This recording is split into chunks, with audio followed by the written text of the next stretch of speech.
Assalamu alaikum wa rahmatullahi wa barakatuh. J'espère que vous allez bien. Aujourd'hui, Inch'Allah ta'ala, on va faire une petite pause sur l'histoire de la vie du prophète Muhammad sallallahu alayhi wa sallam, parce que il y a un discours qui a été prononcé aujourd'hui même, car on est vendredi, à la khutbah du vendredi, à la prière du vendredi, et c'est un discours qui est très très important et qui répond à certaines questions qui m'ont été posées, notamment par email. Donc, Inch'Allah ta'ala, je vous invite à écouter ce discours que je vais vous mettre et on se retrouve après le discours pour une petite séance de questions-réponses. Je vous rappelle avant cela que vous pouvez vous inscrire si vous êtes nouveau dans cette chaîne pour recevoir le lien des cours quelques minutes avant chaque cours par WhatsApp. Il suffit d'envoyer un mail à l'islam.simplement@gmail.com. Bismillah walhamdulillah wassalatu wassalamu ala rasulillah. Donc je vous mets le discours, on l'écoute attentivement et on se retrouve après, Inch'Allah ta'ala. À tout de suite. إن الحمد لله نحمده ونستعينه ونستهديه ونشكره ونعوذ بالله من شرور أنفسنا ومن سيئات أعمالنا من يهد الله فلا مضل له ومن يضلل فلن تجد له وليا مرشدا وأشهد أن لا إله إلا الله وحده لا شريك له وأشهد أن محمدًا عبد الله ورسوله صلوات ربي وسلامه عليه وعلى كل رسول أرسله أما بعد عباد الله فإني أوصيكم ونفسي بتقوى الله سرًا وعلانية ألا فاتقوه وخافوه. Mes frères de foi, je vous recommande ainsi qu'à moi-même de faire preuve de piété à l'égard d'Allah, que ce soit lorsque vous êtes seul ou en public, craignez-le. يقول ربنا جل جلاله في القرآن الكريم في سورة المائدة اليوم أكملت لكم دينكم وأتممت عليكم نعمتي ورضيت لكم الإسلام دينا. Allah, glorifié soit-il, nous dit dans le Coran ce qui veut dire en français: et aujourd'hui j'ai parachevé pour vous votre religion et accompli pour vous mon bienfait. Et j'ai agréé pour vous comme religion l'islam. أحبابنا الكرام، لما نزلت هذه الآية الكريمة على رسول رب العالمين صلى الله عليه وسلم كان في موسم الحج بعرفة في يوم جمعة. Chers fidèles, sachez que lorsque ce verset est descendu sur le prophète sallallahu alayhi wa sallam, il se trouvait durant la période du Hajj à Arafah, un jour de vendredi. وقال علماء التفسير في تفسير هذه الآية الكريمة إن قواعد الدين تمت واكتملت. Et il faut savoir que les savants du tafsir, de l'exégèse du Coran, ont dit que ce verset voulait dire que les règles de la religion ont été achevées et complétées. وكما لا يخفى على أحد منكم النبي صلى الله عليه وسلم كان يعلم الأمة كان يعلم الصحابة الكرام بما يوحى إليه. Et comme chacun d'entre nous le sait pertinemment, le prophète sallallahu alayhi wa sallam a enseigné à la communauté. Le prophète alayhi salatu wa salam enseignait à ses compagnons de ce qu'Allah lui révélait. Le prophète alayhi salatu wa salam a enseigné cela, a transmis le message. والرسول عليه الصلاة والسلام أدى الرسالة على أكمل وجه لم ينقص منها شيئا لم يخن الأمة. Et le prophète sallallahu alayhi wa sallam a transmis le message d'une manière parfaite. Le prophète alayhi salatu wa salam n'a pas fait preuve de manquement. Le prophète alayhi salatu wa salam, en tant que messager, en tant qu'envoyé, n'a pas trompé, n'a pas trahi la communauté. لكن هذا لا يعني أن الرسول صلى الله عليه وسلم أثناء حياته ذكر حكم كل مسائل الدين التي ستحصل بعد حياته، لا، لأنه لو أراد ذلك لما كفت حياته ولما استوعب هذا الأمر. Mais cela n'indique pas, cela ne veut pas dire que le prophète sallallahu alayhi wa sallam, durant sa vie, avec ses compagnons, a mentionné tous les jugements et toutes les questions de religion qui allaient avoir lieu après sa vie. Car si le prophète alayhi salatu wassalam avait voulu faire cela, mentionner toutes ces questions en détail, sa vie n'aurait pas suffi pour cela. Il n'aurait pas pu atteindre cet objectif. Innama ar-rasoul sallallahu alayhi wa sallam fi hayatihi ذكر حكم بعض المسائل التي طرحت عليه بالتفصيل، وذكر أيضا ترك أيضا أسسا وقواعد يبنى عليها الدين. Cependant, notre prophète sallallahu alayhi wa sallam, durant sa vie, a mentionné certains jugements religieux dans ses détails, dans leurs détails, avec précision. Et également, il a laissé des règles, il a laissé des fondements avec lesquels on explique et on se base pour la religion. لأنه صلى الله عليه وسلم كان يعلم أنه سيكون بعده في أمته علماء فطاحل يأخذون هذه القواعد ويعرفون ماذا يبنى عليها وماذا يستخرج منها. Car le prophète sallallahu alayhi wa sallam savait, Allah lui a fait savoir, qu'il allait avoir dans sa communauté, après sa vie, des gens, des savants, des illustres savants qui allaient venir et qui allaient justement prendre ces règles et ces fondements pour expliquer la religion. Ils allaient savoir ce qu'ils pouvaient déduire de ces règles et de ces fondements. هؤلاء العلماء يأخذون النصوص القرآن والحديث فيعرفون أن يحكموا بها وكذلك أن يقيسوا عليها بأحكام صحيحة مضبوطة مبنية على ما حكم به الرسول صلى الله عليه وسلم. Ces savants, le prophète sallallahu alayhi wa sallam savait qu'ils allaient prendre les textes, le Coran et le hadith et la sunnah, et qu'ils allaient pouvoir faire des analogies, des comparaisons, qu'ils allaient avoir cette capacité pour émettre justement des jugements pour des nouvelles questions qui n'avaient pas fait l'objet d'un questionnement à l'époque du prophète sallallahu alayhi wa sallam. Et bien sûr en donnant des jugements qui sont solides, précis, conformes à la religion et conformes à ce que le prophète sallallahu alayhi wa sallam avait laissé comme règle.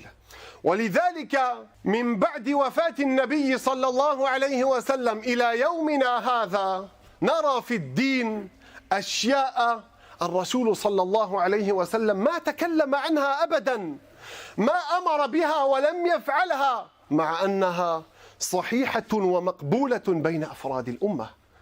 Et c'est la raison pour laquelle, depuis la mort du prophète sallallahu alayhi wa sallam jusqu'à nos jours, nous voyons des choses dans la religion, des jugements religieux, dont le prophète alayhi salatu wassalam n'a jamais parlé. Il n'a pas ordonné de faire ces choses-là. Il n'a pas dit de les faire. Il n'a même pas mentionné ces choses-là. Sans pour autant, ces choses-là sont quelque chose de bien parmi les gens de la Ummah, parmi les savants. Nous, en tant que musulmans, on agrée, on accepte ces choses-là aujourd'hui, alors que le prophète sallallahu alayhi wa sallam ne les a pas faites. Et il y a peut-être même des choses que beaucoup de musulmans ne savent pas, mais elles ont eu lieu qu'après la vie du prophète alayhi salatu wassalam, et aujourd'hui on les applique, on les fait. من هذه الأمور الأذان الثاني الذي نفعله في كل جمعة. هذا الأذان لم يكن في عهد النبي صلى الله عليه وسلم عندما كان يخطب الجمعة، إنما زيد هذا الأذان في عهد عثمان بن عفان رضي الله عنه. Parmi ces choses-là, parmi ces dernières, il y a le second adhan qu'on effectue chaque vendredi. Quand on vient à la prière du Jumu'ah, on voit qu'il y a deux adhans à notre époque aujourd'hui. Ce deuxième adhan n'a jamais été fait à l'époque du prophète sallallahu alayhi wa sallam.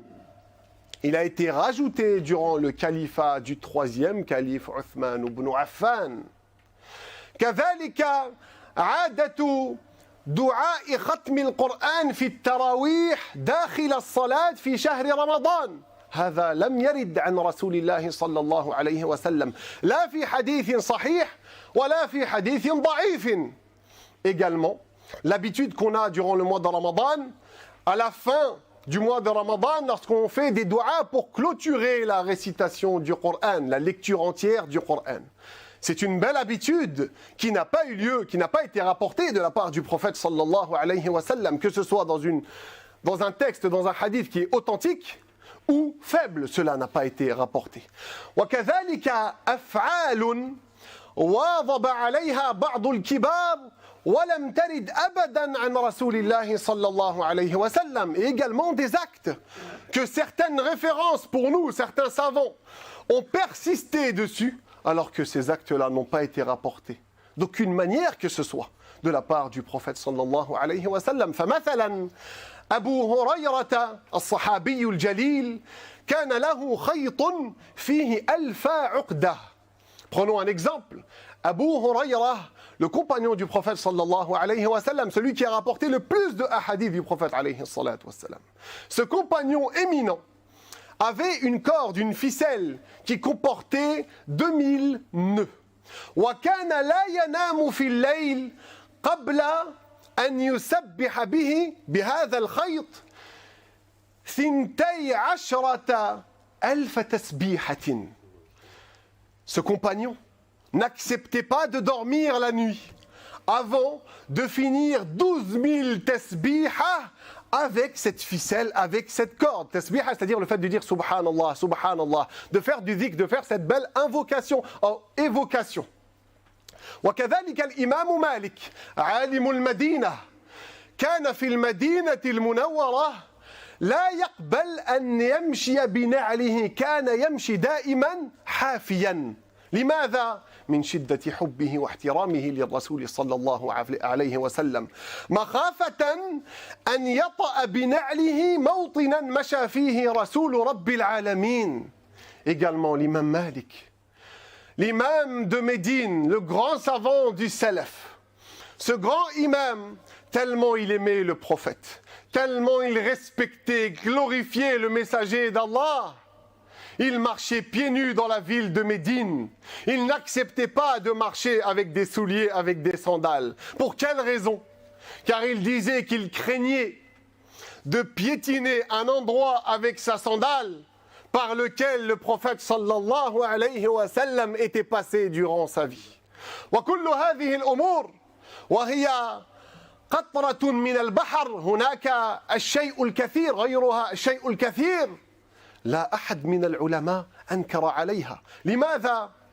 مع أن هذه الأمور في الحقيقة لم ترد، هي غير منصوصة، لم ترد في النصوص، في نصوص الدين، لكن لماذا لا أحد من العلماء أنكر عليها؟ لأنها موافقة لقواعد الدين. هذا هو الشرط. Et toutes ces choses qu'on vient de citer, et bien sûr ces choses-là ne sont qu'une goutte dans la mer. Il y a plein d'exemples, des centaines et des centaines. Toutes ces choses-là, aucun parmi les savants ne les a reniées ou rejetées. Pourtant, ces choses-là n'ont pas été rapportées du prophète sallallahu alayhi wa sallam, n'ont pas été rapportées ni dans le Coran ni dans le hadith. Il n'y a pas un texte qui nous disait de faire ça. Cependant, ces grands savants, ces exemples l'ont fait. Et pourquoi ça n'a pas été renié par les savants? Parce que justement, ces actes-là, ces nouveaux actes, ces innovations, étaient des choses qui étaient conformes aux règles de la religion que le prophète sallallahu alayhi wa sallam a laissé derrière lui. C'est ça la condition. ولذا نسمع أن الرسول صلى الله عليه وسلم تسليما كثيرا قال فيما رواه البخاري ومسلم: من أحدث في أمرنا هذا، أي في ديننا في شريعتنا، ما ليس منه فهو رد. Et c'est d'ailleurs pour ça que le prophète sallallahu alayhi wa sallam nous dit dans une de ses paroles rapportées par Al-Bukhari et Muslim: celui qui innove dans notre religion, dans notre loi, ce qui n'en fait pas partie, cela sera rejeté. معناه إذا أحدث شخص شيئا في الدين وهذا الأمر هو مخالف يخالف الشرع يخالف قواعد الدين فهو غير مقبول وهو مردود. Ce qui est visé par la parole du prophète sallallahu alayhi wa sallam, c'est que si quelqu'un innove dans la religion, une chose qui est contraire aux règles de la religion, contraire au fondement, cette chose-là ne sera pas acceptée de lui. Elle sera rejetée. وإذا أحدث شخص شيئا يوافق قواعد الدين لا يخالفها يوافق ما جاء به الرسول صلى الله عليه وسلم فهذا الأمر هو مقبول وما فيه إشكال. Et on comprend également de cette parole qu'à l'inverse, si quelqu'un innove dans la religion, comme ces savants qu'on vient de citer, comme ces exemples qu'on vient de citer, il innove quelque chose de bien, quelque chose qui est conforme aux règles de la religion, au fondement que le prophète sallallahu alayhi wa sallam a laissé. Cette chose-là sera acceptée et il n'y aura pas de problème en cela.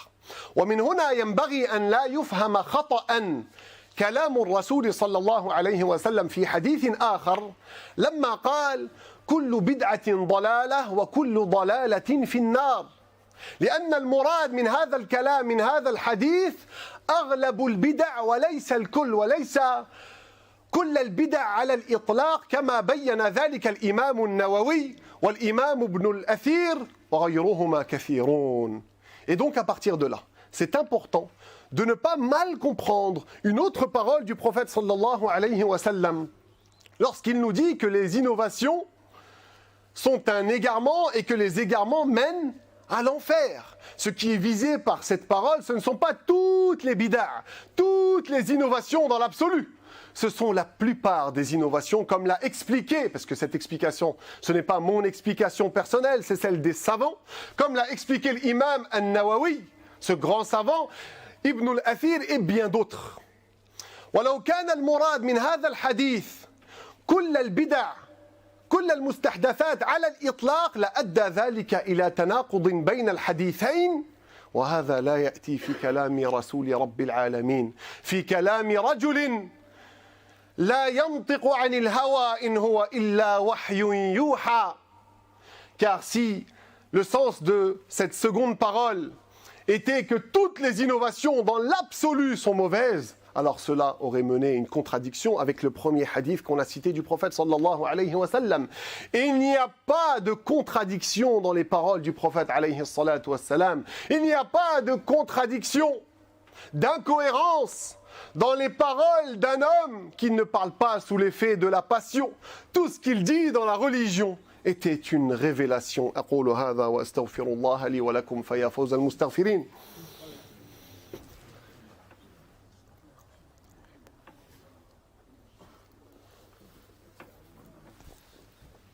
الحمد لله والصلاة والسلام على رسول الله.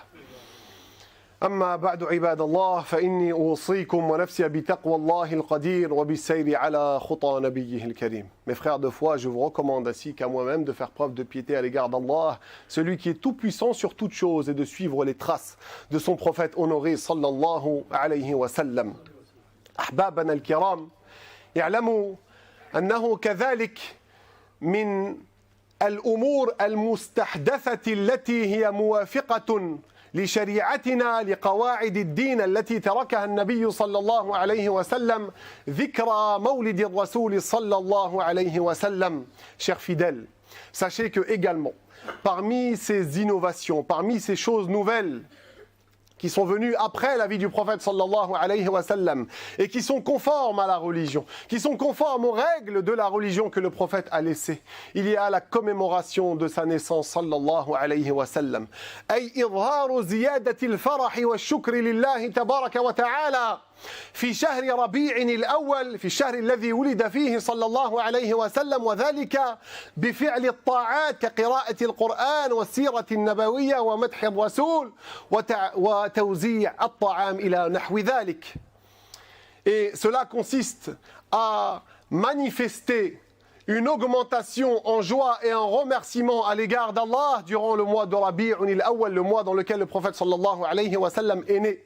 Et ce, en faisant des actes d'obéissance, en récitant le Coran, en racontant la vie du prophète sallallahu alayhi wa sallam, en faisant son éloge, en distribuant de la nourriture aux pauvres, etc.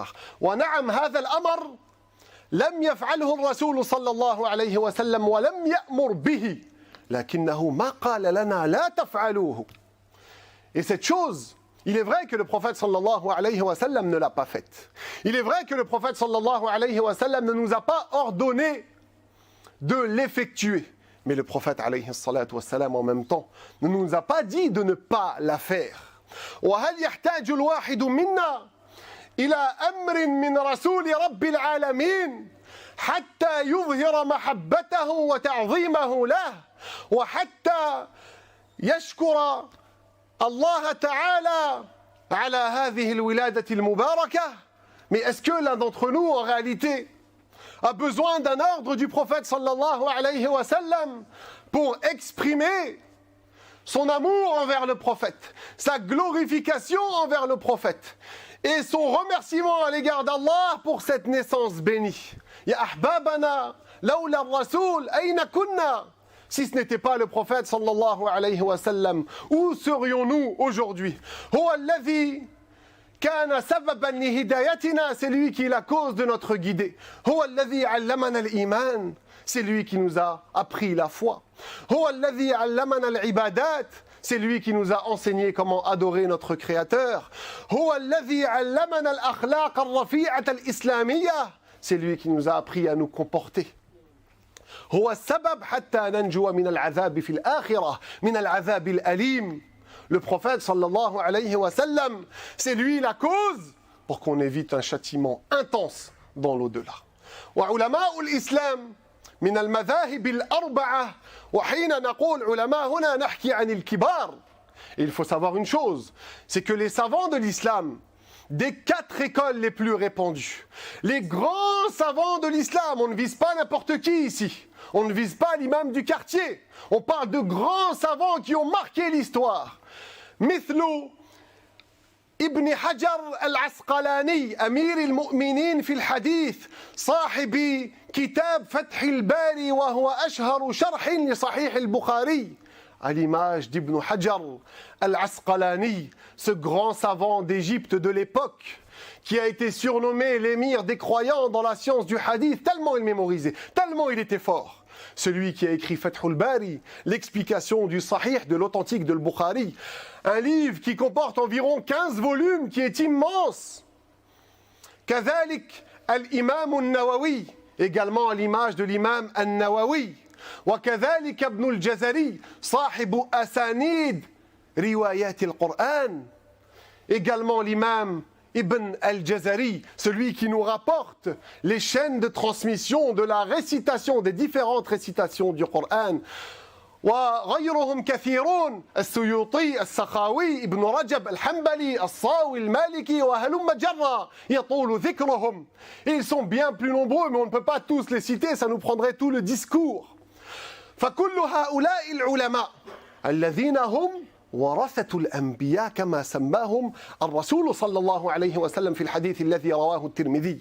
Et donc tous ces savants, ces exemples, ces illustres références qui sont les héritiers des prophètes. Et ça, c'est pas une appellation qu'on a inventée, c'est celle du prophète sallallahu alayhi wa sallam. C'est lui qui les a appelés comme ça dans le hadith que rapporte At-Tirmidhi. فكل هؤلاء العلماء استحسنوا المولد ووجدوا له أصلا في النصوص في القرآن والكتاب والسنة في القرآن والسنة في الكتاب والسنة. Et donc tous ces savants, sachez une chose, c'est qu'ils ont fait l'éloge du Mawlid, l'éloge de cette commémoration. Ils ont dit que c'était quelque chose de bien. Et ils ont même trouvé une origine pour cet acte de bien dans le Coran et le Hadith. كقوله تعالى في سورة إبراهيم وذكرهم بأيام الله أي بنعم الله كما قال الصحابي عبد الله بن عباس. À l'image du verset dans le Coran, dans Surat Ibrahim, qui veut dire « et rappelle-leur les jours d'Allah », c'est-à-dire les bienfaits d'Allah, comme l'a expliqué le compagnon du prophète Ibn Abbas. وكذلك في الحديث لما سئل النبي صلى الله عليه وسلم عن سبب صيام يوم الاثنين ماذا أجاب؟ قال ذاك يوم ولدت فيه. Et également dans le hadith, le prophète sallallahu alayhi wa sallam se fait questionner au sujet de la raison pour laquelle il jeûne le lundi. On lui parle du jeûne et lui il répond quoi? Il dit c'est un jour dans lequel je suis né. فالعلماء الفطاحل فهموا في هذه النصوص وغيرها إشارات تدل على استحسان وجواز الاحتفال بمولده صلى الله عليه وسلم. Et donc les savants, les références, ces gens-là qui étaient très intelligents et qui avaient la capacité de déduire les jugements à partir des textes comme on l'a expliqué dans le premier discours, ces savants-là ont vu en ces textes et bien d'autres des signes clairs qui prouvaient que la commémoration de la naissance du prophète sallallahu alayhi wa sallam était au final quelque chose de correct, quelque chose de bien. ولذلك نرى الأمة شرقا وغربا منذ 8 قرون تحتفل بمولده صلى الله عليه وسلم. Et c'est la raison pour laquelle depuis 800 ans, années, on voit les musulmans de l'Orient à l'Occident célébrer la naissance du prophète sallallahu alayhi wa sallam. والرسول عليه الصلاة والسلام قال في الحديث الذي رواه الترمذي إن الله لا يجمع أمتي على ضلالة وإذا رأيتم اختلافا كثيرا فعليكم بالجماعة وجماعة المسلمين اليوم يحتفلون. وكذلك الصحابي الجليل ابن مسعود قال فيما رواه الحافظ ابن أبي حاتم من السلف الصالح ما رآه المسلمون حسنا فهو عند الله حسن. Et donc, on voit tous les pays musulmans célébrer ce Mawlid. Ce n'est pas pour rien. Le prophète alayhi salatu wassalam nous dit dans une parole rapportée par At-Tirmidhi, il nous dit que Allah ne va pas réunir sa communauté sur quelque chose de mal, sur un égarement. Ensuite, il nous dit quoi? Et si vous voyez des divergences, alors restez avec la majorité. Et regardez dans le monde, la majorité de la Ummah célèbre la naissance du prophète sallallahu alayhi wa sallam chaque année. Et le compagnon du prophète, dans ce que rapporte un savant du Salaf qui s'appelait Ibn Abi Hatim, ce compagnon s'appelait Ibn Mas'ud, qu'est-ce qu'il a dit? Il a dit ce que les musulmans voient comme correct, c'est bien selon le jugement d'Allah. Faya akhi al-aziz, بعد كل هذا لا تلتفت إلى الأقلية التي تنكر بشدة الاحتفال بالمولد.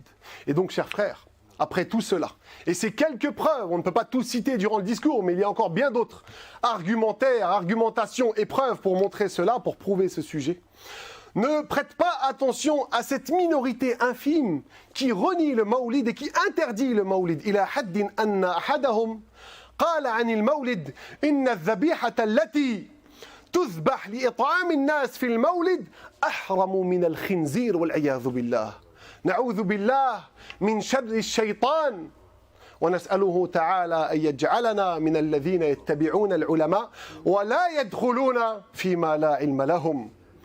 À un tel point que l'un d'entre eux a osé dire que la bête qui est égorgée le jour du Mawlid pour nourrir les gens, pour une aumône, pour un acte de bien, il a dit que consommer cette bête-là, c'est plus haram, plus interdit que de consommer du porc. Wal'iyadhu billah. On demande à Allah qu'il fasse que nous soyons de ceux qui suivent parfaitement les savants et qui ne rentrent pas dans ce quoi ils n'ont pas de science. اللهم صل على سيدنا محمد وعلى آل سيدنا محمد كما صليت على سيدنا إبراهيم وعلى آل سيدنا إبراهيم وبارك على سيدنا محمد وعلى آل سيدنا محمد كما باركت على سيدنا إبراهيم وعلى آل سيدنا إبراهيم إنك حميد مجيد. اللهم إنا دعوناك فاستجب لنا دعاءنا. اللهم اغفر للمؤمنين والمؤمنات. اللهم أرنا الحق حقا وارزقنا اتباعه وأرنا الباطل باطلا وارزقنا اجتنابه. Avant de clôturer le discours, sachez qu'on a eu plusieurs décès dans la Ummah, rahimahumullah. Il y a Al-Hajja Yamina qui est décédé, Azdin, Al-Rami, Ammi Saïd qui habitait pas loin de la mosquée, et Ahmed. Nas'alullah tabaraka wa ta'ala an yaghfira lahum. نسأل الله تبارك وتعالى أن يجمعنا بهم في أعلى عليين. اللهم يا أكرم الأكرمين نسألك بكل اسم هو لك أن تغفر لهم وأن تنور قبورهم. اللهم نقهم من الذنوب والخطايا كما ينقى الثوب الأبيض من الدنس. اللهم ألهم أهلهم الصبر والسلوان. اللهم إن كانوا محسنين فزدهم في حسناتهم وإن كانوا مسيئين فتجاوز عن سيئاتهم. Et également, on a une de nos sœurs qui s'appelle Fatoumata qui est très malade. نسأل الله تبارك وتعالى أن يعافيها أن يعيد لها صحتها الجيدة نسأله تعالى أن ينزل عليها الشفاء العاجل شفاءه الذي لا يغادر سقما ولا يترك ألما وآخر دعوانا أن الحمد لله رب العالمين وأقم الصلاة. Assalamu alaikum wa rahmatullah à nouveau. Donc Inch'Allah, on va laisser place maintenant aux questions-réponses et en attendant que vous écriviez vos questions, je vous rappelle que vous pouvez vous inscrire sur le mail l'islam.simplement@gmail.com pour recevoir les liens des cours quelques minutes avant chaque cours et vous pouvez vous abonner à la chaîne ainsi qu'à la chaîne qui s'appelle l'Arabe simplement dans laquelle Inch'Allah il y a des cours d'arabe, de langue arabe et on est en train de commencer par l'explication des lettres de l'alphabet arabe, lecture, écriture, Inch'Allah ta'ala, ça a lieu une fois par semaine, et dans le cas où il y a une semaine où il n'y a pas cours d'arabe, ben on rattrapera en mettant 2 cours dans les semaines suivantes pour rattraper les cours manqués. Donc j'espère que ce sujet est clair maintenant, Inch'Allah, et qu'il a pu éclaircir pour ceux qui se posaient encore des questions. Barakallahu fikum, je vais attendre vos questions, que ce soit sur ce sujet ou sur un autre sujet que nous avons abordé précédemment. Inch'Allah, dans les prochains cours, bien entendu, nous reprendrons la biographie du prophète Muhammad sallallahu alayhi wa sallam, à commencer par le chapitre de la révélation, le sujet de la révélation, du début de la révélation, lorsque le prophète Muhammad sallallahu alayhi wa sallam a reçu la révélation pour la première fois. Qu'est-ce qui s'est passé après? C'est ce qu'on verra dans les prochains cours, Inch'Allah. Quelqu'un demande, peut-on réciter le tahsin et apprendre une sourate pendant nos menstrues? Alors le tahsin, ce sont des paroles de dhikr que le prophète Muhammad sallallahu alayhi wa sallam a enseignées afin de nous protéger. On les récite le matin et on les récite le soir. On peut les réciter même si la femme a les menstrues. Pour ce qui est de réciter, de lire le Coran ou de réciter le Coran alors que la femme a les menstrues, il y a divergence entre les savants. Quelqu'un demande, je souhaiterais connaître l'explication exacte de Muhammad sallallahu alayhi wa sallam. Tu veux l'explication le sens du mot Muhammad ou bien tu veux le sens du dua sallallahu alayhi wa sallam? Quelqu'un demande, concernant les innovations en islam, les imams femmes sont-elles considérées comme une innovation? Les savants ont dit qu'une femme ne peut pas être imam devant les hommes. Ça, c'est une loi en islam qui a été enseignée par les savants. Les femmes ne font pas les imams devant les hommes. Maintenant, est-ce qu'une femme peut faire imam devant d'autres femmes? Il y a divergence entre les savants. Quelqu'un demande quel est l'impact sur notre vie dans le fait de ne pas rattraper nos obligations. La personne, lorsqu'elle commet des péchés, elle doit se repentir de ses péchés. Sinon, elle est toujours chargée de ses péchés et elle devra en rendre compte dans l'au-delà et elle méritera un châtiment. Comment se repentir lorsque le péché consiste à avoir délaissé une obligation telle que la prière ou le jeûne? Parmi le repentir, il y a le fait de rattraper cette obligation. Donc celui qui ne rattrape pas n'aura pas accompli un repentir complet. Et il devra rendre compte de cela au jour dernier.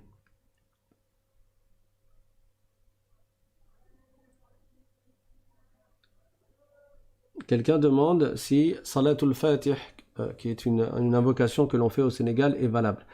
Le dua en soi, cette invocation, elle est correcte. Maintenant, il faut faire attention à ce que certains disent sur cette invocation et qui est complètement faux. Certains veulent tellement faire l'éloge de cette invocation qu'ils vont jusqu'à aller dans l'excès et dépasser les limites de la religion. Et ce qu'ils disent est bien entendu contraire à l'islam et c'est même de l'apostasie. Parce que ça revient à contredire ce que le prophète sallallahu alayhi wa sallam a enseigné. Qu'est-ce qu'ils disent? Et ça c'est très grave de dire cela. Ils prétendent que le fait de réciter une fois Salatul Fatih, c'est meilleur que de réciter 6000 fois le Coran. Wal'iyadhu billahi ta'ala. Et ça c'est complètement faux. Il ne faut pas croire en cela. Maintenant, cette invocation en soi, elle est correcte. Le fait de la réciter, c'est bien. Mais on ne dit pas que c'est meilleur que de réciter 6000 fois le Coran. Quelqu'un demande, est-ce que c'est obligé de commémorer le Mawlid. Non, ça n'est pas une obligation. Ça n'est pas une obligation. Si quelqu'un ne veut pas commémorer, il ne commémore pas. Mais on ne blâme pas ceux qui commémorent la naissance du prophète sallallahu alayhi wa sallam tant qu'ils ne font pas des actes interdits. Bien entendu, il y en a qui commettent des péchés. Et dans ce cas-là, on va blâmer les actes qu'ils font. Mais on ne blâme pas pour cela le Mawlid d'une manière générale. Certains vont utiliser des instruments à cordes et avant, ils vont faire de la musique interdite. Mais ça, bien sûr que c'est blâmable. Quelqu'un demande à ce que je décrive les 4 écoles musulmanes. Qu'est-ce que tu veux dire par décrire? Si tu veux qu'on parle de l'imam Shafi'i, l'imam Malik, Abu Hanifa et Ahmed ibn Hanbal et de leur biographie et de ce qu'ils ont fait et accompli, Inch'Allah, on fera une session dans laquelle on parlera de la biographie de ces 4 savants.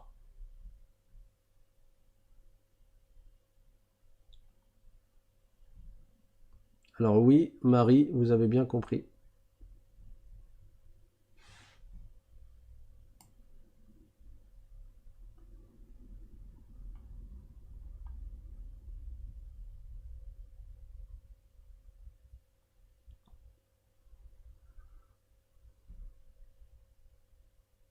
Quelqu'un demande, est-ce que la nuit du Mawlid, on peut citer des poèmes sur le prophète Mohammed sallallahu alayhi wa sallam comme on le fait ici au Sénégal? Oui, à condition qu'il n'y ait pas des paroles mauvaises dans ces vers de poésie.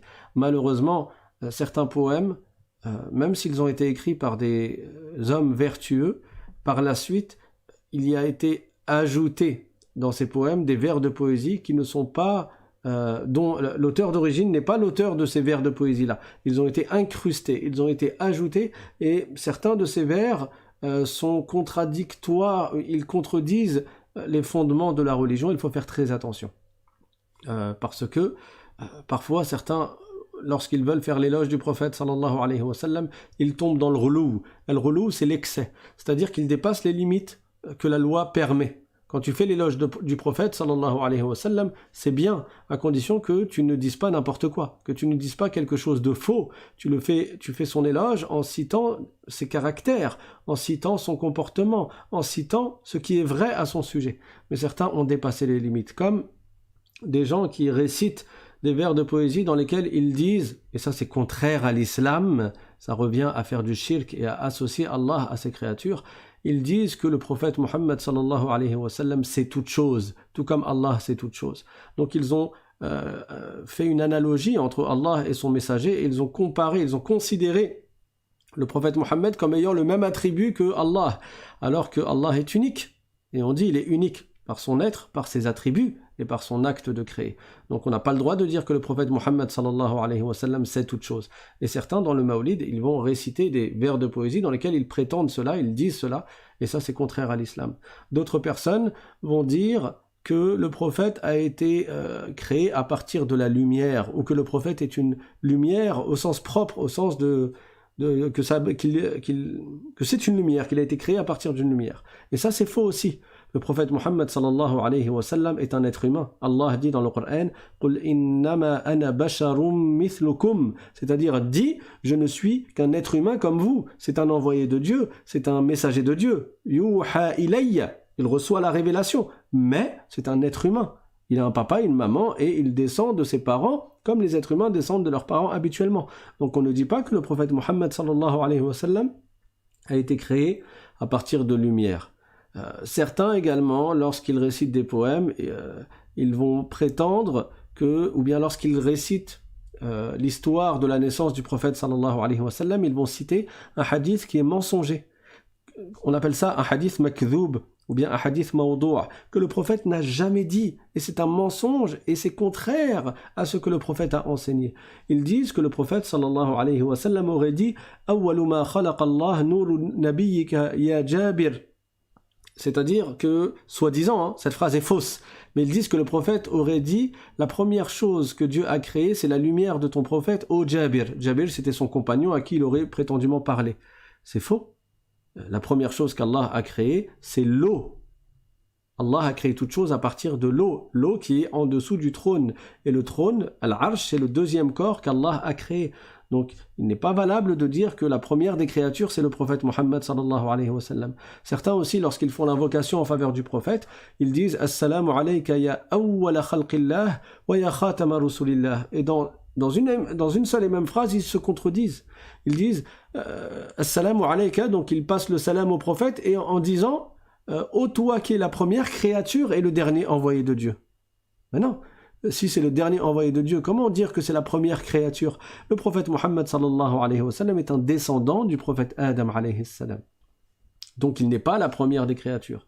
Donc c'est pour cela que comme on dit, c'est bien de commémorer la naissance du prophète, ça n'est pas obligatoire, mais quand on le fait par des choses qui sont valables, qui sont permises en islam et qui sont bien en islam, et pas en disant des choses qui sont contraires à l'islam et qui sont malheureusement parfois intégrées dans certaines poésies, dans certains poèmes que certains récitent. Donc il faut bien faire attention à cela.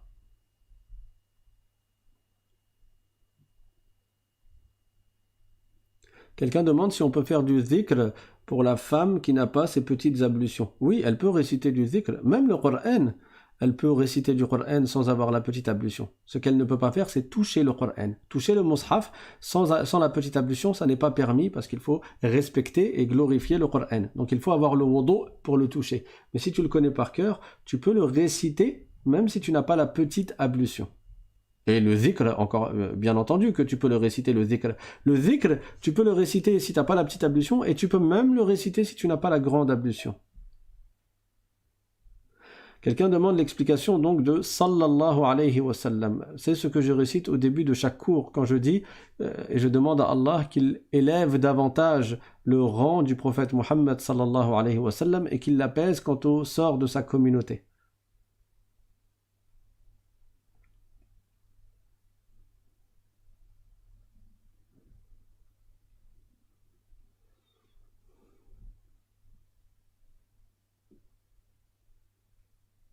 Alors, quelqu'un demande quelle sourate peut-on réciter après les prières. Je t'invite à écouter la playlist qui s'appelle Comment bien faire la prière dans la chaîne L'Islam Simplement, dans l'onglet qui s'appelle Playlist. Et il y a tout un cours où j'ai parlé des sunnas que l'on fait après la prière, parmi lesquels le fait de réciter Ayatul Kursi, et tu peux également réciter les 3 dernières sourates. Il y a beaucoup de bien là-dedans et ça éloigne le waswas. Si après chaque prière, tu récites même Al-Falaq et An-Nas, les 2 dernières sourates, c'est très efficace contre le waswas. Et bien entendu, Ayatul Kursi, après chaque prière prescrite, cela fait l'objet d'un hadith du prophète sallallahu alayhi wa sallam. La question sur les tableaux avec des visages. Il y a des détails qui ont été cités par certains savants, par les savants. Là, je n'ai pas tout de suite en tête tous les détails.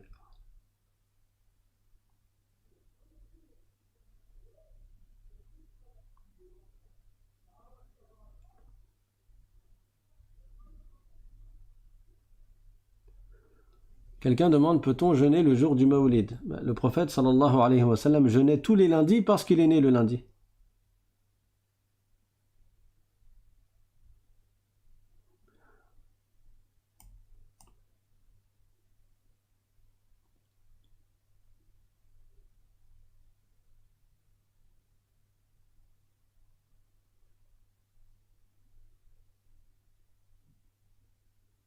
Quelqu'un demande concernant la aqiqa pour l'enfant, le nouveau-né qui, au bout de 7 jours, comment fait-on le décompte des jours?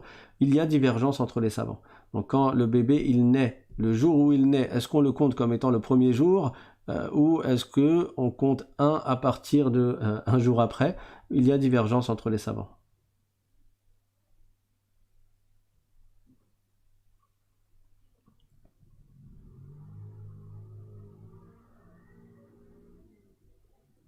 Quelqu'un demande le dua à la fin de la prière, c'est obligatoire ou pas?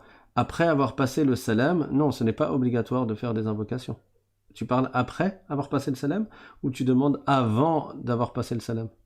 Dans les 2 cas, les invocations que l'on fait juste avant le salam et après as-salat al-ibrahimiyya, c'est une sunna, ça n'est pas obligatoire.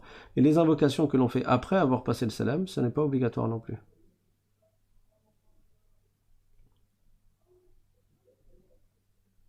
Quelqu'un demande quand aura lieu une vidéo sur le prophète Isa alayhi salam. Quand on aura fini de parler du prophète Muhammad sallallahu alayhi wa sallam et de sa vie, on reviendra sur l'histoire du prophète Isa alayhi salam. Quelqu'un demande, pouvez-vous faire un cours sur l'importance de la mère? Je t'invite à aller dans la playlist qui s'appelle Les Jardins des Vertueux. Dedans, il y a un cours sur la bienfaisance envers les parents. Le titre de ce cours, c'est La bienfaisance envers les parents, dans lequel j'ai abordé ce sujet. Donc c'est dans la playlist qui s'appelle Les Jardins des Vertueux sur la chaîne L'Islam Simplement.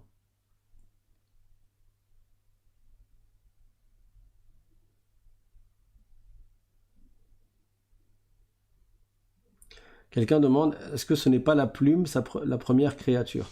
Il y a un hadith du prophète sallallahu alayhi wa sallam dans lequel il a dit awwalu ma khalaqa Allahu al-qalam. Le sens apparent, ça donne que la première chose qu'Allah a créée, c'est le qalam.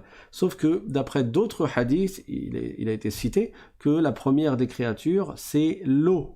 Le prophète sallallahu alayhi wa sallam a dit Kana Allahu wa lam yakun shay'un ghayruhu wa kana arshuhu 'ala al-ma', c'est-à-dire qu'Allah existe de toute éternité et rien d'autre que lui n'est de toute éternité, et c'est-à-dire parmi les premières créatures, son trône était sur l'eau. Les savants ont dit que l'eau est la première créature et le trône la deuxième créature. Comment réunir entre ces deux hadiths qui peuvent paraître dans leur sens apparent, quelqu'un qui ne rentre pas dans l'explication de ces hadiths, il pourrait croire que ça a l'air contradictoire, mais le prophète ne se contredit pas. Donc les savants, ils ont expliqué les hadiths les uns avec les autres, et ils ont dit, quand le prophète a dit que le qalam, c'est awwalu ma khalaqa Allahu al-qalam, c'est une primauté relative. Une primauté relative, ça veut dire c'est le premier par rapport à tout ce qui est venu après. Mais ça ne veut pas dire la primauté dans l'absolu. Parce que la première créature dans l'absolu, c'est l'eau. Ensuite, c'est le trône. Ensuite, c'est le qalam. Ensuite, c'est la table préservée. Al-lawh al-mahfouz. Quand quelqu'un entre dans la classe, le premier enfant qui entre dans une classe à l'école, c'est possible que le professeur dise c'est tel enfant le premier à être entré dans la classe. Ça veut dire quoi le premier à être entré dans la classe? C'est pas le premier à être entré dans la classe depuis que l'école a été construite et depuis que cette classe a été construite avec des murs. Non. Ce qui est visé, c'est relativement par rapport à tous les autres élèves de cette classe, aujourd'hui ou bien cette année, le premier élève à être entré, c'est un tel. Donc parfois on dit le premier, mais c'est pas dans l'absolu, c'est par rapport à quelque chose. Le qalam, c'est la première des créatures par rapport à beaucoup de choses qui sont venues après, parce qu'elle fait partie des premières des créatures. Mais ça n'est pas la première créature dans l'absolu. Et on tire cela à partir d'autres versets et de hadiths qui indiquent que la première créature, c'est l'eau. Et toute chose a été créée à partir de l'eau. Le prophète sallallahu alayhi wa sallam a dit « Inna Allaha khalaqa kulla shay'in min al-ma'», c'est-à-dire qu'Allah a créé toute chose à partir de l'eau. Quelqu'un a dit, j'ai pas bien compris, il serait interdit d'égorger un animal pour nourrir des gens pour le Mawlid. Non, justement, l'imam qui a fait la khutbah, il a dit que certains blâment tellement le Mawlid et critiquent tellement le Mawlid qu'ils vont loin, au point que parmi eux, il y en a qui disent que égorger un animal pour nourrir des pauvres, à cette occasion, ce serait encore plus grave que de manger du porc. Et bien sûr que cette phrase est complètement fausse. C'est grave de dire cela. Quand tu égorges un animal pour faire une sadaqa aux gens, tu fais ça par recherche de l'agrément d'Allah. C'est bien de faire une sadaqa. Tu fais ça pour remercier Allah. Tout comme on jeûne le lundi pour remercier Allah, on va faire des sadaqat pour remercier Allah. Donc il n'y a pas de mal.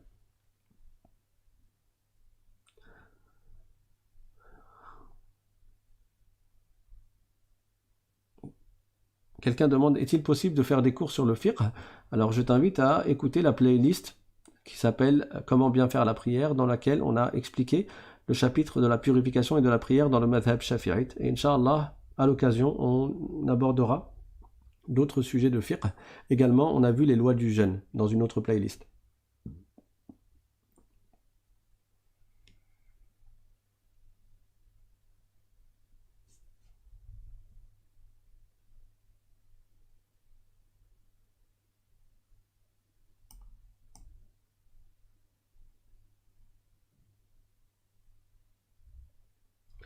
Quelqu'un demande, doit-on prier la prière du voyageur quand on entre au pays pour une durée de 1 semaine? Non, on ne prie pas la prière du voyageur. 1 semaine, c'est beaucoup. Dans le madhab shafi'ite, je te parle. Après, il y a des divergences entre les savants, mais dans cette chaîne, on enseigne ce qui est expliqué dans le fiqh, c'est selon le madhab shafi'ite principalement. Donc, à partir du moment où tu restes 4 jours ou plus, 4 jours complets ou plus, tu ne pries pas la prière du voyageur. Quelqu'un demande, les du'as de la fin de la prière sont-ils obligatoires ou pas? J'ai déjà répondu à cette question. Non, ils ne sont pas obligatoires.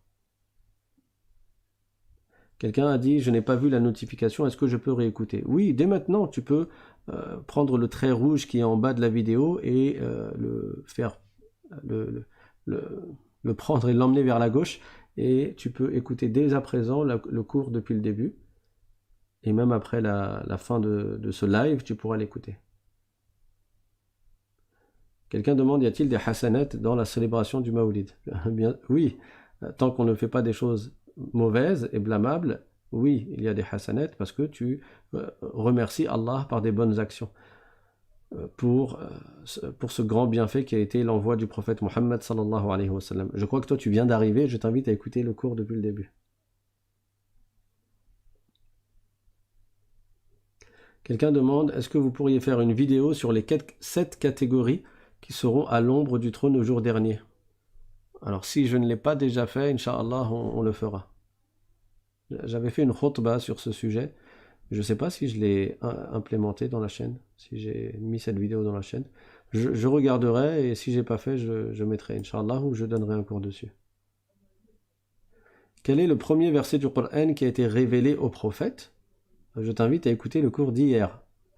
C'est ce que j'ai expliqué à la fin du cours d'hier, quand l'ange Jibril alayhi salam est venu voir le prophète, sallallahu alayhi wa sallam, alors qu'il avait 40 ans, le prophète, et il était dans la grotte de Hira, et l'ange Jibril lui a récité Iqra bismi rabbika alladhi khalaq, ainsi que les 4 versets suivants de Suratul Alaq. Et on reparlera de ça à partir du prochain cours, Inch'Allah.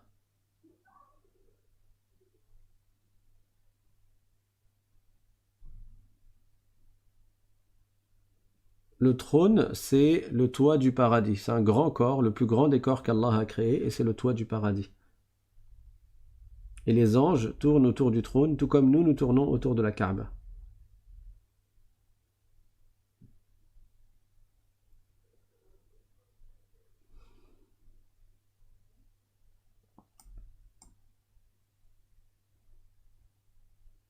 Quelqu'un demande, quand je vais au cimetière, est-ce que mon père, Allah yarhamuhu, amin, sentira ma présence et m'entendra? Il a été rapporté dans un hadith que si tu connaissais un frère musulman dans ce bas monde et qu'il est décédé, et qu'après sa mort, tu vas le visiter dans la tombe et tu lui passes le salam, il répond à ton salam.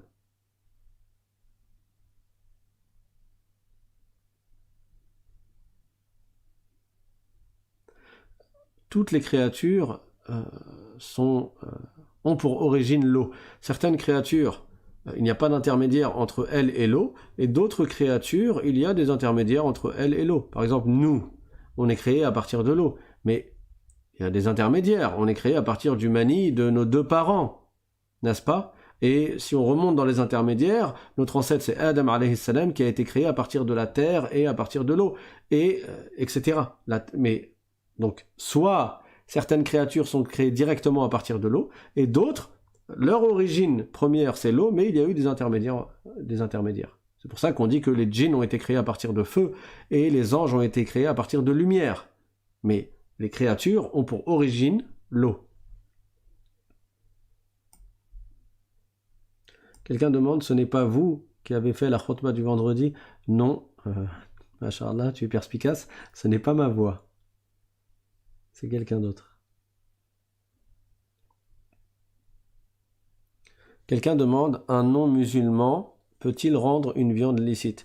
Si celui qui égorge la viande est musulman, ou bien juif, ou bien chrétien, et qu'il remplit les conditions de l'égorgement selon la loi de l'islam, alors la viande est licite. Musulman, juif ou chrétien. Ça ne veut pas dire que les juifs et les chrétiens sont sur la vérité et qu'ils sont bien guidés. Mais Allah a révélé à son prophète, parmi les lois de l'islam dans notre communauté, c'est que la viande égorgée par un juif ou un chrétien est licite pour le musulman si elle remplit les conditions. Comment se débarrasser des waswas? Je t'invite à réciter Al-Falaq et An-Nas, les deux dernières sourates, après chaque prière obligatoire, après avoir passé le salam, et à faire beaucoup, à réciter beaucoup la parole La hawla wa la quwwata illa billah, donc des centaines de fois par jour, et à réciter aussi beaucoup la parole Astaghfirullah, avec une bonne prononciation. Comment prie-t-on le witr dans l'école shafi'ite? Tu fais une raka'a, ou bien 2 plus une raka'a, ou bien 2 plus 2 plus une raka'a, ou bien 2 plus 2 plus 2 plus une raka'a, et toutes les 2 raka'a, le mieux c'est de passer le salam. Et tu peux en faire une, et aller jusqu'à 11 en tout. Et le minimum de la manière complète, c'est d'en faire au moins 3. Ça veut dire que tu vas faire une prière de 2 raka'a, après tu vas passer le salam, et après tu vas faire une prière de 1 raka'a. Quelqu'un demande, une femme qui a ses menstrues, peut-elle donner de l'argent? Bien sûr.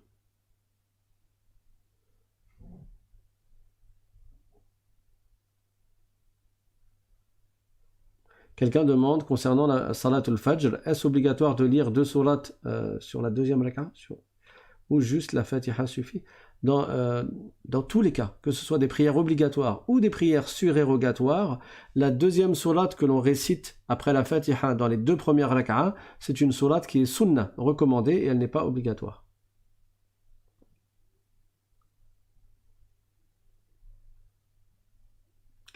Le henné dans la main, c'est spécifique aux femmes. Les femmes peuvent mettre du henné dans la main, mais pas les hommes, parce que les hommes n'ont pas le droit de se faire ressembler aux femmes. Tout comme les femmes n'ont pas le droit de se faire ressembler aux hommes. Et donc, un homme ne met pas de henné sur sa main, sauf exception. S'il a une maladie sur la peau, au niveau de sa main, et qu'un médecin digne de confiance lui dit que son remède pour qu'il guérisse, c'est de mettre du hanna, dans ce cas-là, c'est un cas particulier. Mais d'une manière générale, les hommes ne mettent pas de henné dans la main.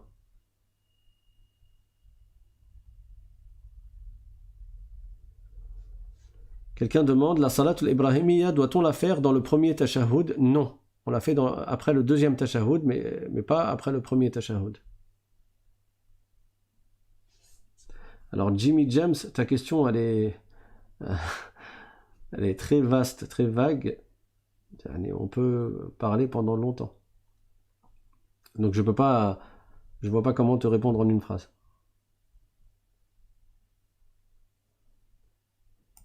Quelqu'un demande, concernant la prière du voyageur, il paraît que le prophète sallallahu alayhi wa sallam l'a déjà faite pendant 10 jours à la Mecque une fois. Alors, il y a eu un événement dans lequel le prophète sallallahu alayhi wa sallam a fait la prière du voyageur pendant effectivement plus que 4 jours. Et à partir de là, il y a eu une divergence entre les savants. Certains savants ont dit qu'on peut faire la prière du voyageur. Alors, je ne sais plus s'ils ont dit jusqu'à 15 ou 18 jours, chez les Hanafites, mais d'autres savants ont dit que c'était un cas particulier. Et ils ont donné donc l'exception, le cas particulier qui te permet de prier la prière du voyageur en dépassant 4 jours. Par exemple, dans le madhab shafi'ite, il est dit que si tu es dans un bateau, tu t'es arrêté à un endroit et tu vas poursuivre ton voyage, alors tu peux prier la prière du voyageur à condition de ne pas dépasser 4 jours, de rester moins que 4 jours. Mais si, pour continuer ton chemin, dans le passé, les bateaux, ils avaient besoin du vent, tu comptes partir, tu as l'intention de partir, mais tu attends que le vent commence à souffler pour pouvoir démarrer avec ton bateau. Et donc tu te dis, bon, il n'y a pas de vent aujourd'hui, on part demain. Tu peux continuer à faire la prière voyageur le lendemain. Et le lendemain, il n'y a toujours pas de vent, le bateau il ne peut pas bouger. Donc tu dis, je suis obligé de rester jusqu'à demain, Inch'Allah, il y aura du vent et on démarre. Donc tu continues à prier la prière du voyageur. Le lendemain, pareil. Et tu peux faire ça pendant un certain temps. Justement, ils se sont basés sur ce qui était arrivé au prophète sallallahu alayhi wa sallam. Donc, en résumé, il y a une divergence entre les savants. Mais dans le madhab shafi'ite, il faut rester moins que 4 jours dans un endroit lorsqu'on est en voyage, bien sûr avec d'autres conditions, si on veut faire la prière du voyageur. Je crois qu'il y a un chapitre dans la playlist « Comment bien faire la prière » qui s'appelle la prière du voyageur, où je suis rentré un peu plus dans les détails.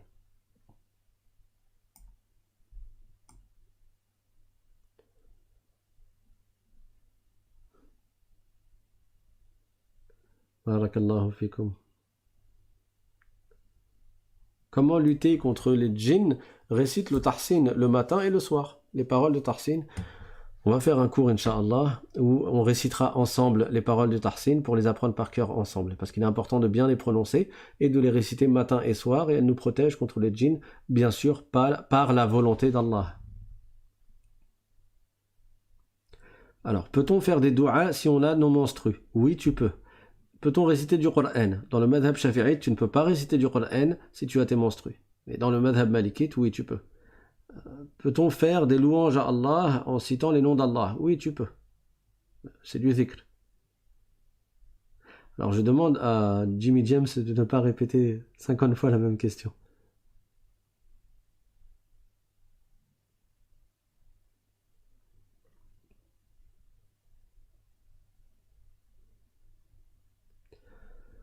Alors, si je fais le fajr, est-ce que je fais le subh après ou bien salat al-duha? Le fajr, si tu vises par là la prière sunnah à faire avant le subh, alors tu fais le fajr dans le temps du subh, bien sûr, et après tu fais la prière du subh, obligatoire, qu'on appelle aussi fajr.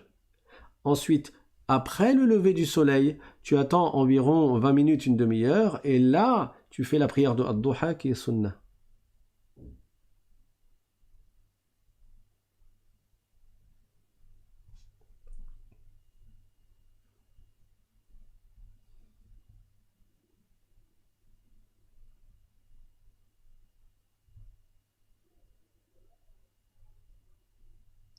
Alors, un grand salam à Mohamed de 10 ans et à Kian de 14 ans. Barakallahu fikum, persévérez dans l'apprentissage de la science et obéissez à votre maman et à votre papa. Soyez bienfaisants envers eux.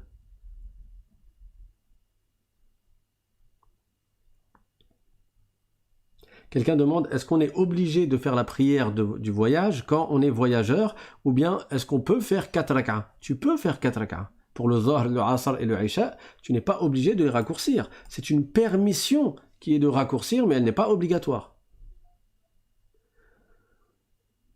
Sommes-nous obligés de choisir entre Shafi'i et Malik? Non, tu peux suivre l'imam Shafi'i, tu peux suivre l'imam Malik. Dans certains domaines, tu peux suivre l'un et dans d'autres domaines, tu peux suivre l'autre. Nous ne sommes pas des savants mujtahid, on est des muqallid. Et donc, on va suivre les savants mujtahid. Dans tous les cas, on a besoin des savants parce que c'est eux qui nous ont transmis la science de la religion. Donc, on va les suivre à un moment donné. Soit on va prendre de l'un, soit on va prendre de l'autre. Il y a aussi Abu Hanifa, Ahmad ibn Hanbal. Il y en a eu d'autres, comme Sufyan al-Thawri, comme l'imam al-Awza'i, comme Aïcha radiyallahu anha, mais la plupart des écoles des madhab ont été perdues. Et les 4 écoles principales qui sont restées jusqu'à nos jours, ce sont les 4 écoles Shafi'i, Malik, Ahmad ibn Hanbal et Abu Hanifa.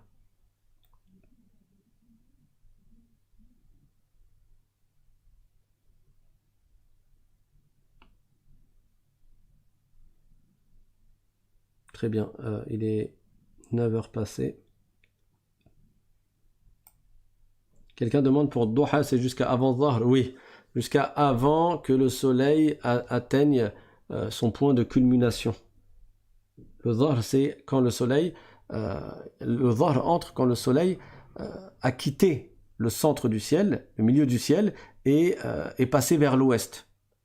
Mais quand le soleil est au milieu du ciel, le Dhahr n'est pas encore entré, mais c'est un moment où on ne fait pas de prière surérogatoire. Donc c'est jusqu'à avant ce moment-là. Peut-on faire l'invocation en faveur du prophète quand on a les menstrues? Oui, tu peux. Quand tu as les menstrues, c'est le Qur'an que tu n'as pas le droit de réciter dans le madhab shafi'ite. Mais le dhikr, les du'as, tu peux.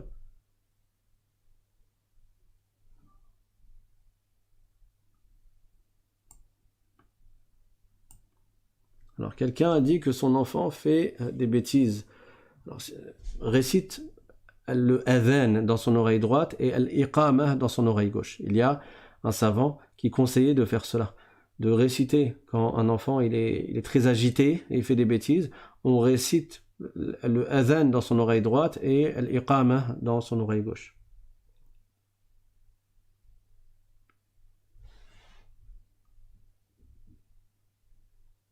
Alors la question sur le paradis et l'enfer de El Anonymous, j'ai pas souvenir d'avoir entendu ça comme ça, donc je peux pas te répondre.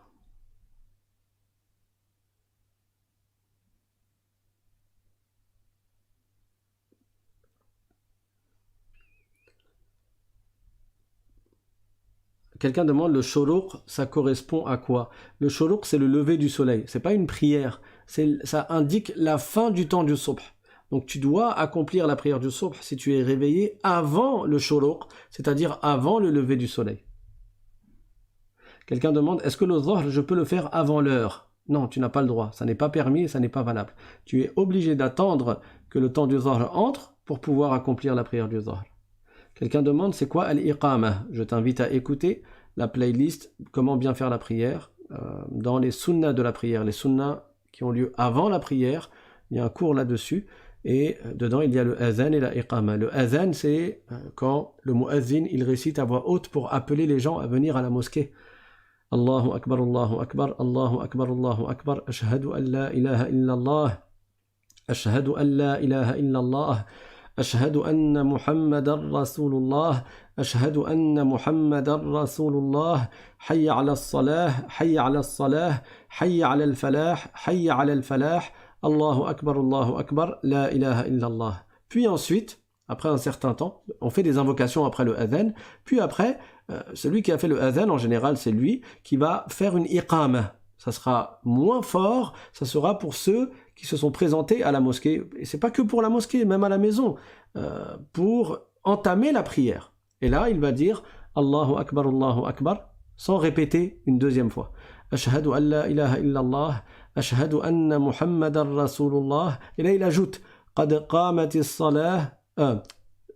Non, il dit ensuite Hayya ala as-salah, hayya ala al-falah. Donc il dit tout ça une seule fois au lieu de deux. Et après, il dit Qad qamatis salah. Dans le madhab shafi'ite, il le dit deux fois. Donc, Qad qamatis salah, Qad qamatis salah. Et dans le madhab malikite, il le dit une fois. Et ensuite, il dit Allahu akbar, la ilaha illallah. Et juste après ça, on commence la prière. Quels sont les meilleurs dhikrs? C'est la parole Subhanallah, Alhamdulillah, La ilaha illallah et Allahu Akbar. Bon, on va s'arrêter là, Inch'Allah, parce que sinon, on peut rester longtemps. Barakallahu fikum.